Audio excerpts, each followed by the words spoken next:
You are listening to Three Kitchens Podcast, hosted by Heather Dyer and Aaron Walker. To find our complete catalog of episodes, check out any of your favorite podcast players. Or our website, threekitchenspodcast.com. Welcome to Three Kitchens Podcast. Okay, so for this episode, I have a recipe and a bit of information for us to talk about. Since it's getting close to Christmas, just pretend, Aaron, it will be. So It doesn't matter what time you record. As soon as it's past like September 1st, where we are here, it there's feels Christmas crap everywhere. Even today at the grocery store, and it is Halloween day actually today it here. is. It's the 31st. Yeah, most of what I saw this morning while grocery shopping was Christmas crap. It's true. So we're It's in, rather jarring, isn't it? yeah, Halloween, Christmas. yeah. So since we're getting close to Christmas, I thought let's do a cookie. Maybe it will be one we want to add to our cookie repertoire this season. And this one stuck out to me for a couple of reasons. Okay. It's a chocolate mascarpone cookie. And so right in the title, you can hear both of the things that stuck out to me. One is chocolate and one is mascarpone, which is, let's just get that one out of the way. It's mascarpone cheese. If I recall from a previous episode at one time, which is, I'm drawing a blank on which episode it was. Is it the tiramisu? Is that when we made it? Or Maybe. Or it might have been those, what are those rolled cookies that you the fill? cannolis? Yeah. I always mix up that word with cannelloni. Cannelloni's the pasta, right? Yeah. Yeah, cannelloni's the pasta. Yes. Okay, so cannoli. Yeah, that's why I Yeah. said it rather slow, like you might have been hard of hearing, but I promise you it was my brain that was hard of thinking. I didn't want to add too much to it or I cross the line and I end up I in always, pasta. oh gosh. Italian, clearly not our language, but I think it's an Italian version of like cream cheese, not cream cheese, sour cream? No. Brr. Wow. Rewind. Speaking of editing a lot of video, we're not making it easy on ourselves today either, are we? Oh my God. I think Okay, I was now right I the have first to time. look and see. Yeah. I think it's because I think we, Oh gosh. you, I, we made our own mascarpone cheese, didn't we? By doing Oh, some sort of lemon yes. juice, heated milk, It is a something. soft Italian cream cheese. You made it. I did. Did you not make it for, oh, you know what? My brain is like too many things all at once because I was just about to say you made it for your strudel, but no, that was No, a that was different cheese. quark. Quark. Oh my God. How many cheeses can you name in one The cheeses episode? of the world in one episode. Today is Friday, everyone. Let's just leave it at that. We're Okay. a bunch of middle-aged women, and one of us It's has a, ADHD. it's been a long week. Okay, chocolate mascarpone cookie. Yum. It is a sandwich cookie. So you have, I haven't made them Sandwich cookies obviously. are my favorite. Oh, they're Can I so just good. say, I freaking love a sandwich cookie. It's almost like a cake, like it's somewhere between a cookie and a cake because you got a filling in between two cookies. I don't know. Yeah, no, it's Something about it. it's for me, it's my favorite type of cookie is when you have a sandwich cookie or like a filled cookie. So good. So this is interesting to me because the mascarpone cheese is in the cookie dough. Ooh. And yeah, right. Never seen that before personally. And then it's also in the frosting that goes between the two cookies. It's a mascarpone coffee frosting. Oh. I don't know about you, but I'm really kind of hoping there is like some intense coffee flavor in these cookies because then the rest of my family won't want to eat them. My husband thinks coffee tastes like dirt. There's like Oh, something wrong with him. I'm sorry for him, but I know, but I'm more also from like happy for you because you don't have to share. Maybe you could Oh, get away with not sharing with your kids. yeah, that's what I can get away with. My kids won't super love it, although my youngest is starting to get a taste for coffee. Oh, okay. Mm, So, slippery slope. But I'm liking the idea of this flavor of coffee with cream cheese. yeah. Like cream cheese icing for me is like I'll eat that shit by the spoonful. Like you don't have to Hmm. have anything to put that on. And with coffee in it, Yeah, it's espresso danger. powder, butter, vanilla, powdered sugar, mascarpone cheese. Mm, Ho ho I think it's going to be ho. so good. Sign me up. Okay, on Okay, board. good. The other thing is the chocolate. So this recipe specifically says to use natural cocoa powder, not Dutch process or alkalized. And I was like, okay, hang on for a second. I I was Yeah. vaguely sort of aware that there are these two, at least two types of cocoa, but I've never baked. I've only ever used just what I bought, the Fry's brand that's at the store, Yeah. which, having done a little bit of research, is a Dutch process cocoa. I didn't even Oh. know that. I didn't know what I was using. And then I went back because I thought, have I just been ignoring this specification in recipes? But Right? no, I looked at all the recipes that we have, just as an example, on our blog, Okay. because we post recipes we make for the podcast and some other things that we just make outside the podcast that we like, and we post the recipes up there. Hmm. Every single time we have used cocoa powder, we just say cocoa powder, and most recipes do. Hmm. And okay, so the other one, is it called cacao instead of cocoa? Oh my God. Or is I that don't going down like know. another, because Cacao, isn't that because like those raw nibs are called, like, you know what well, I'm this talking is, about? yeah, like usually it says cacao nibs. And then my husband was like, I always just thought people were saying cocoa like a bunch of snobs. Yeah, But now I've learned that actually cacao is something different than cocoa. I don't know But about yeah, I don't, cacao. Now I feel like I failed in my little bit of research because back to the drawing board. I don't have an answer to that. Um, Here's what I learned about cocoa, because I honestly didn't know that much about it. All right. Cocoa powder starts with the dry solid remains of, which sounds gross. Anytime you say remains, it sounds terrible. The cocoa has died. Yeah. What remains is what we will take. Yeah. Remains of fermented, dried, and roasted cocoa beans. This is what you call the nibs. Hmm. It's then ground to a paste,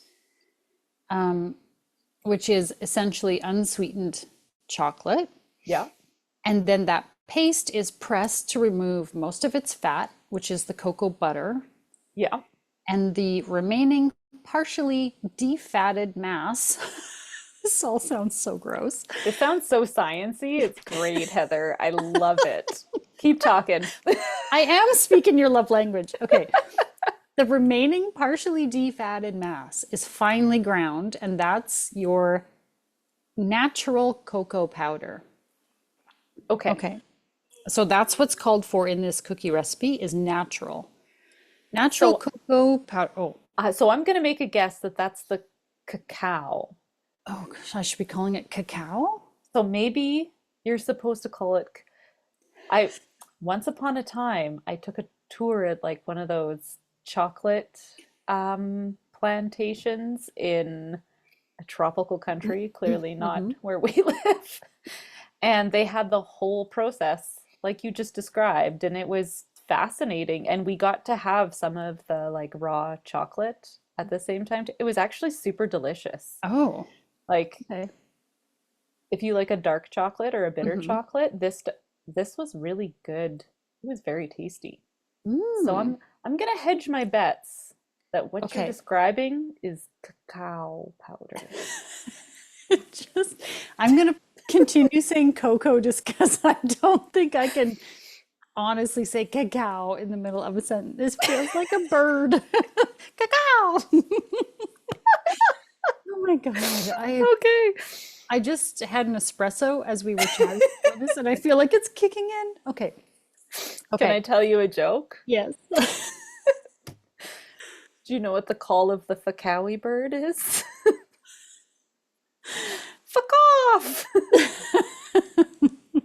A cowy bird. Okay, we're done. Fuck off. I've Fuck seen off! t-shirts with a chicken or any kind of bird, and then it says fuck off underneath it. And I have considered that I would like to wear that actually. Okay. Yeah. All right. Moving along. Natural So in that's the my natural. language. Cocoa powder. So then what do Retains. the Dutch do to it? Okay, just wait. We haven't said Bastardized. what it is. Okay, so the Okay. natural retains acidity that is inherent in the cocoa bean. Okay, so Dutch process or alkalized cocoa powder Ah. is made from cocoa nibs that have been, you guessed it, alkalized. And that means they are washed with a potassium carbonate solution that neutralizes the natural acidity to make it less acidic, is what I should say. And it can be less bitter because a natural cocoa could be more bitter, I guess. Okay.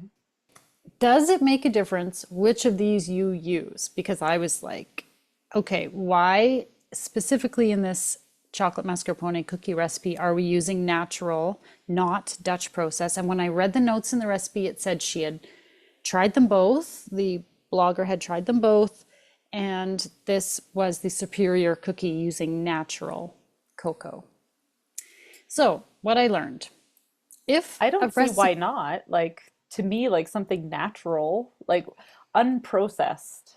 We are always talking about food processing and how that adds all this stuff that you don't need and takes out stuff that you do want. yeah. Yeah, it makes Yeah. sense. I'm with it.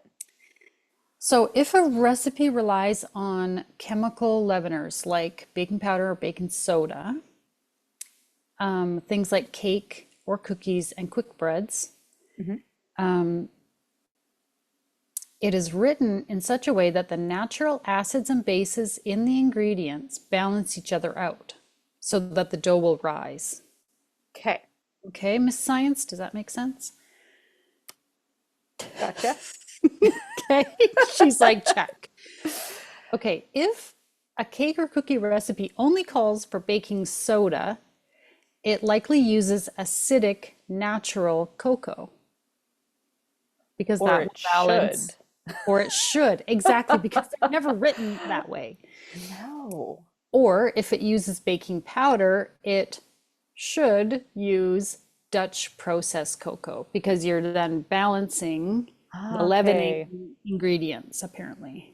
Right. It's like doing the baking soda and vinegar experiment and it goes fluff. Yeah. Yeah.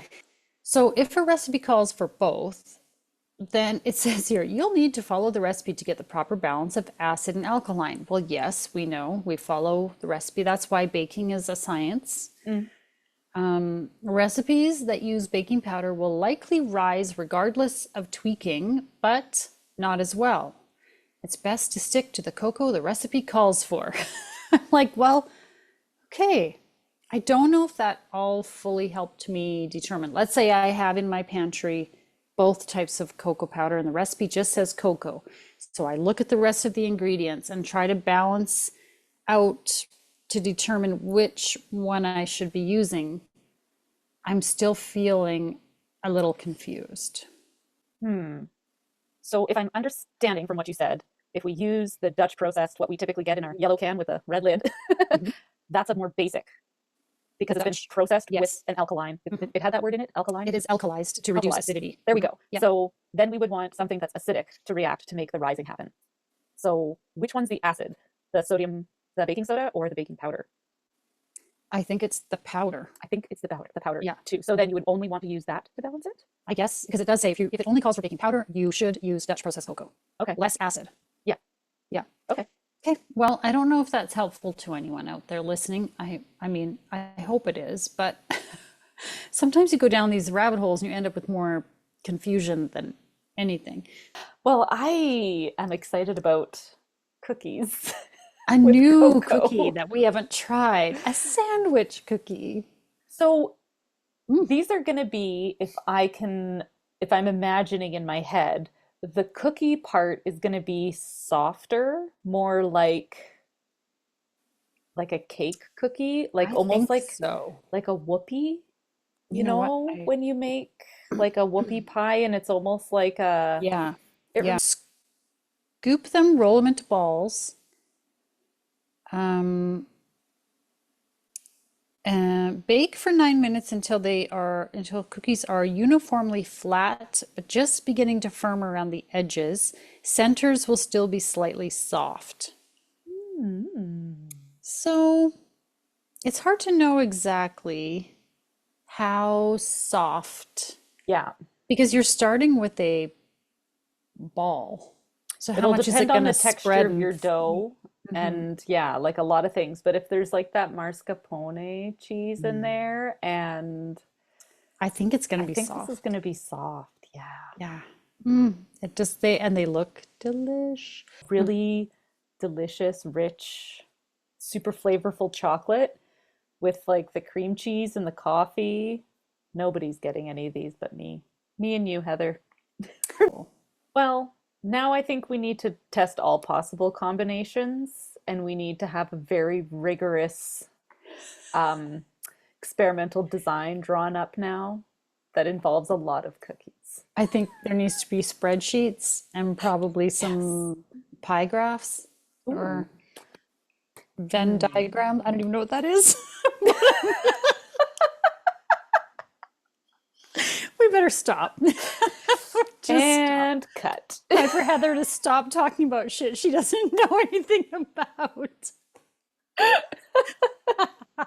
This is so fun. Oh, God. All right. Well, I may have confused everyone in the first half of this episode with all the talk about cocoa and mascarpone and what is all this.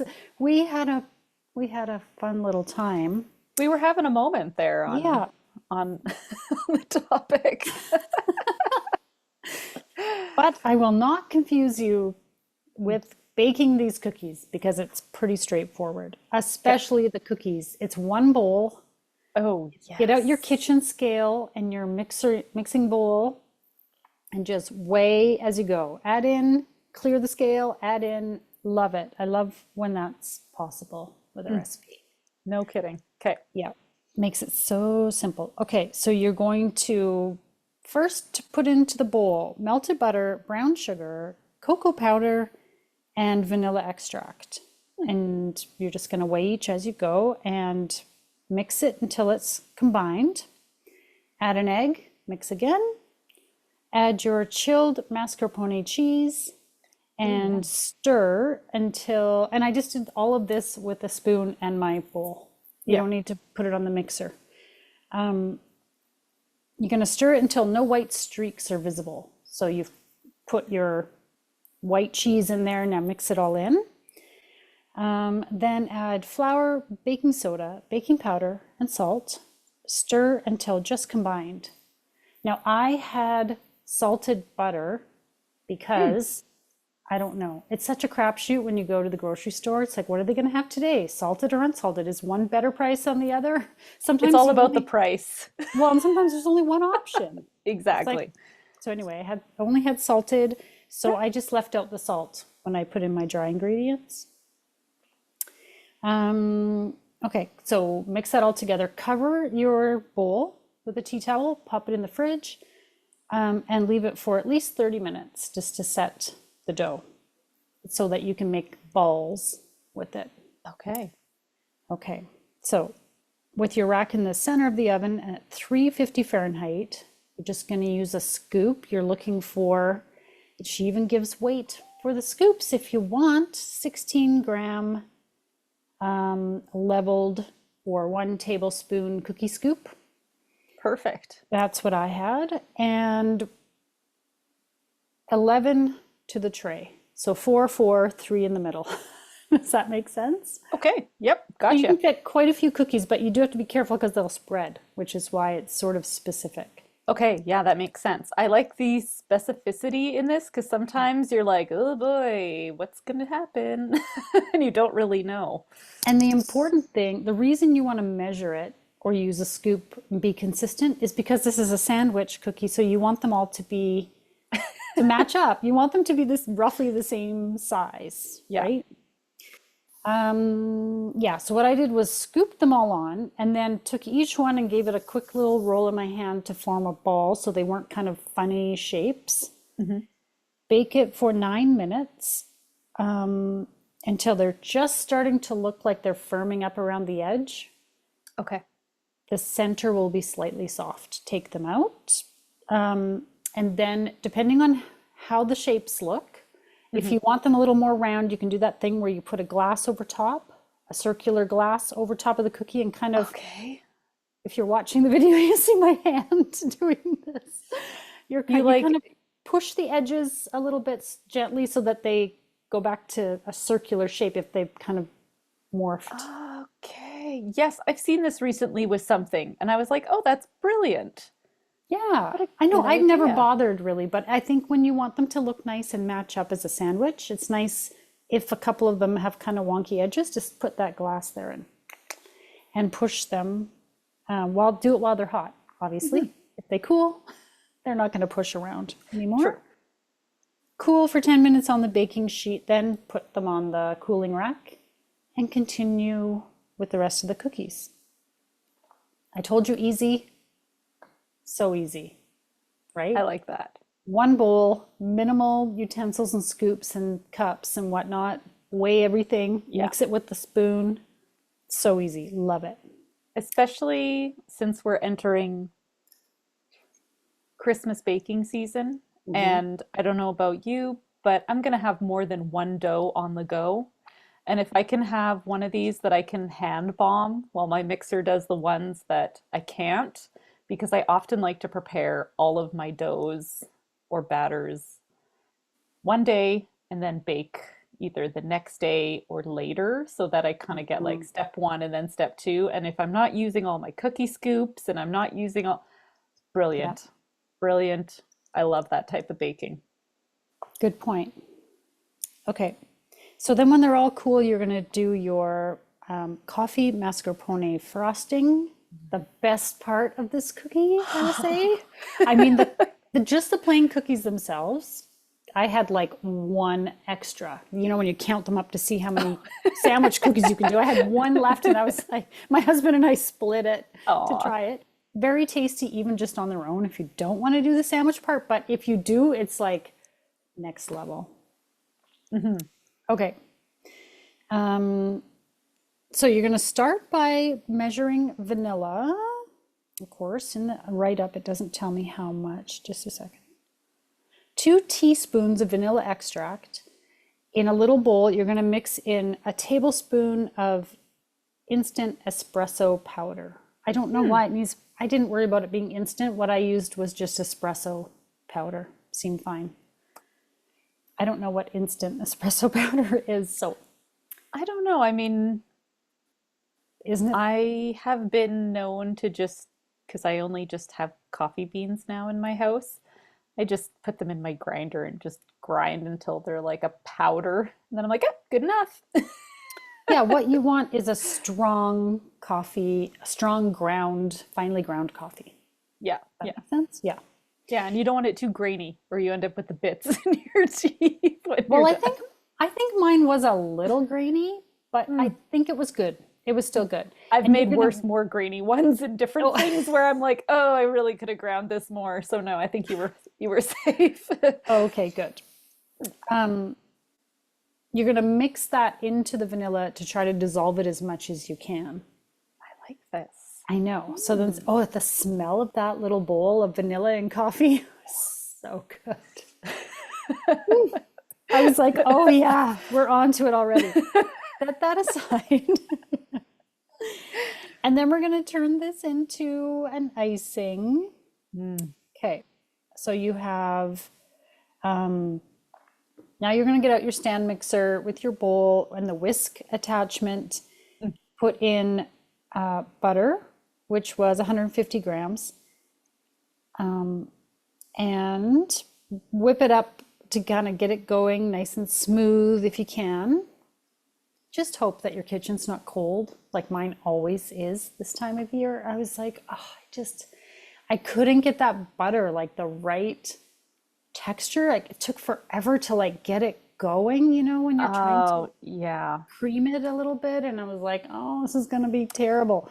Run it through your box grater before you put it into your mixer, and it breaks it up into little pieces that will cream faster.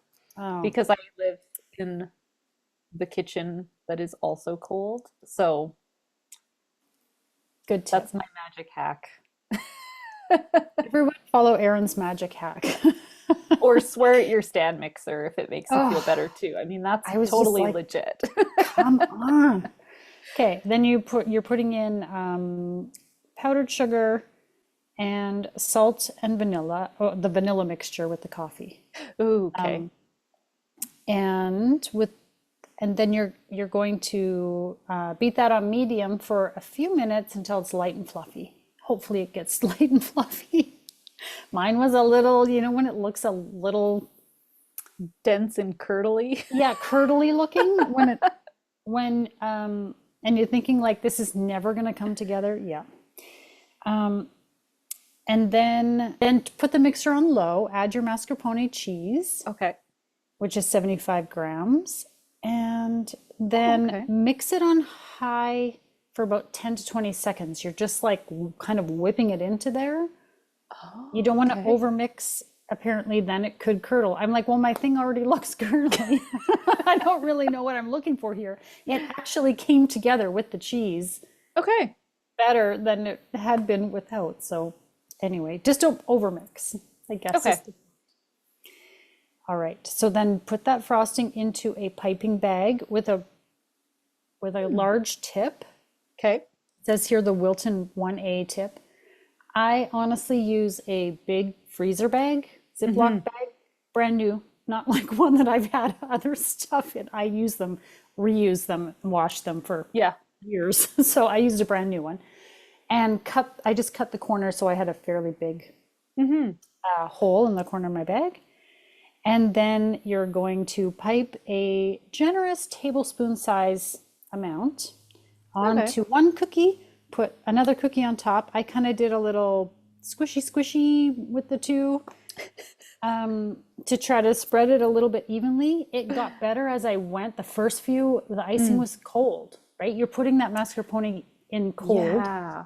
Your icing is cold, but as you use, you've got it in your Your hand and hands warm it up and yeah. it got a little easier as I went, but in the beginning I was like, this is too thick. Like, what am I gonna do? No. And I knew it was because it was cold. So I spent some time just sort of like hanging on to that Massaging icing it. bag and like, okay, putting some positive energy into it. Okay, so now you have your sandwich cookies, and then you put them on a cookie sheet in the Okay. fridge to set. So you just, Oh, I don't know makes if you sense. need to when your kitchen is cold like ours, but I did. And then that's it. And you want to just keep them in the fridge in an airtight container. I think you For just don't, as long as you possibly can, but I mean, they won't last. Let's be real here. They're not going to last, so don't worry about how long to keep them in the fridge. It doesn't even tell, I don't think it even says in the recipe how long they'll keep because that's not trust, important information. no, that's it. That was so wonderful. You delivered them, or actually, your child delivered them. And then I was like turning and burning at the same time to go out for hockey. So you told me put them in the fridge, and I was like, okay, I'll put them in the fridge and I'll save them for after hockey. And I got home and I forgot about them. And the next day I woke up with the realization that I had these chocolate coffee cookies. These were like this dessert for breakfast, Hmm. 100%. The brownie like texture in the cookie, because it's such a soft cookie, And that icing. Oh my God, Heather. These were so fucking good. Really good. Ah, Best cookie I've had in a while. yes. Say. Yes. That's Yeah, some high praise. these are cookies like I know like there's probably going to be a ton of cookie content out there because it's Christmas and everyone's Yeah. talking cookies. Don't listen to them. This is the cookie.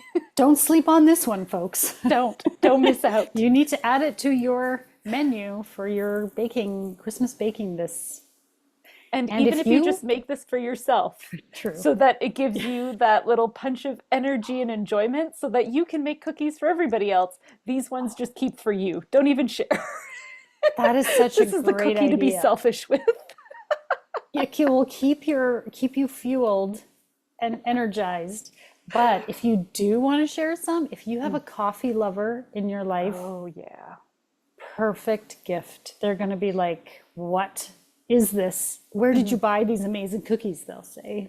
Yeah. And you'll be like, "No big deal, just made them." Just Wrap whipped them in them. some wrapping in some wax paper with a little ribbon in a little box. Like, In a coffee cup. Get them a nice mug and oh, put like the cookies into it.